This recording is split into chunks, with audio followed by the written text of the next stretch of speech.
Welcome back. It's been a while. Longtime viewers of the channel would know that I've got an eye condition. I'm not going to go into all the details, but I did have surgery back in February of this year, and I've been recovering from that. I made several videos, but I didn't look great, and so that's why I didn't put them out. In my journey to return to YouTube, given the challenges that I have with my vision, I've been looking for accessories that could potentially assist me in creating these videos. So I'm very excited that Shimbol reached out to me. Today, they've provided me with the most affordable wireless video transmitter named the TP Mini, and that's what we're going to talk about today.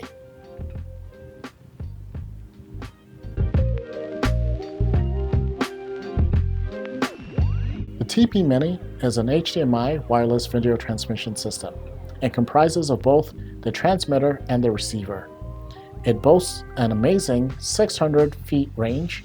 Of course, that is line of sight, meaning no obstructions, and it transmits up to a 1080p 60 frames per second video signal. Before we talk about how this has been useful for me, let's talk about the hardware itself. So, given the very affordable price, you might think that it's made out of plastic, but it isn't. It's actually made out of metal.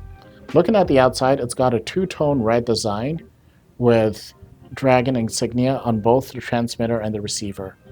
I personally have no issues with the look. I quite like the design, but on a professional set, I can understand why other reviewers have said they would prefer a more subtle design. If you take a look at the complaints from other reviewers, you would notice that most of them mentioned that the transmitter and the receiver aren't labeled, so it's kind of hard to differentiate which one is which. In my case, I think I was sent a production unit because if you take a look at the bottom of the dragon at the tail here, it is marked TX for transmitter and RX for receiver. So it sounds as though Shimbol has been looking at those reviews and making changes, and they have updated that. So if you were to buy a unit today, I wouldn't be so worried about that.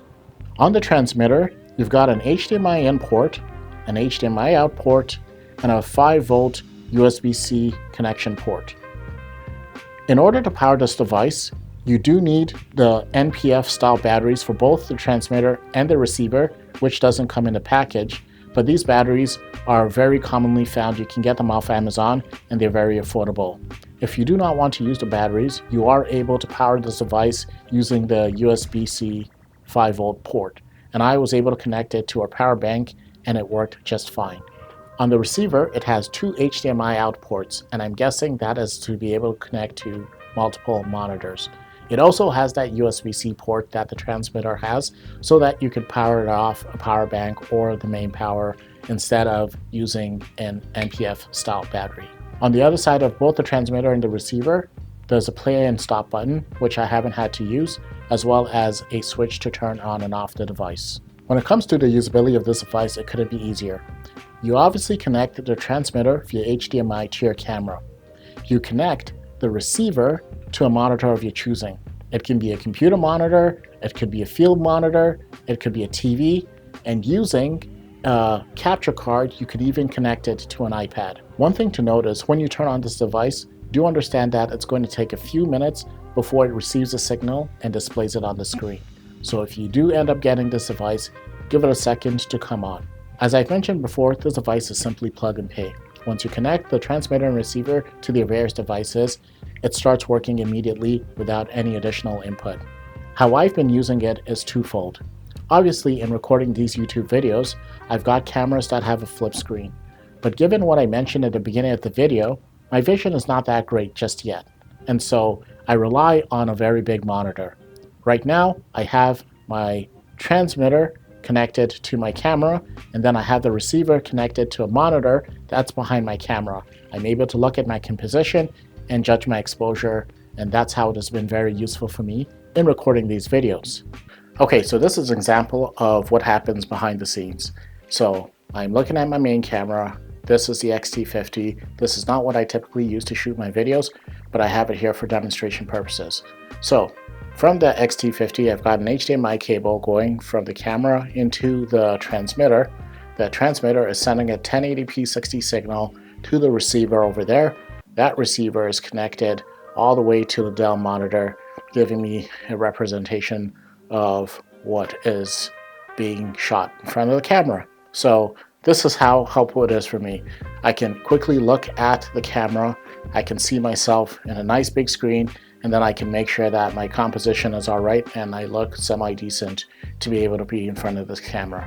So that's how useful this thing is for me. One thing you should take note of is if your receiver is connected to something like a Atomos Ninja and you plan to record your video on that Atomos Ninja, remember that even if your camera is capable of shooting in 4K, the receiver is only getting a 1080p signal, and so you would have to ensure that you're comfortable recording your video in 1080p. The other thing that you need to consider for cameras such as the X-T50 is if you plug this camera in and you have the video settings in 4K, sometimes the signal will not display on the transmitter and the receiver.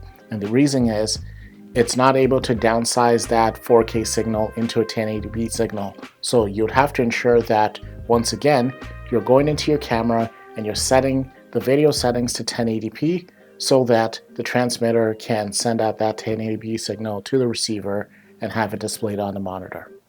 The second and most important application for me is actually shooting models in studio. Now, I've got a variety of cameras, and most of them can connect to Capture One via tethering. However, I just picked up the Fujifilm X-T50, and to my surprise, it doesn't have tethering support. Using the TP Mini, I am still able to connect the camera wirelessly to any monitor of my choosing. The benefit is, when I'm using the TP Mini with my Fujifilm X-T50, the model is still able to see herself, especially from my point of view. She's able to see what she looks like on camera and make the necessary adjustments. We can also review the pictures by going to the playback setting on my camera, and instead of holding the camera, she'll be able to see it on the monitor of my choosing. The third application for this device is for individuals who want to record their display.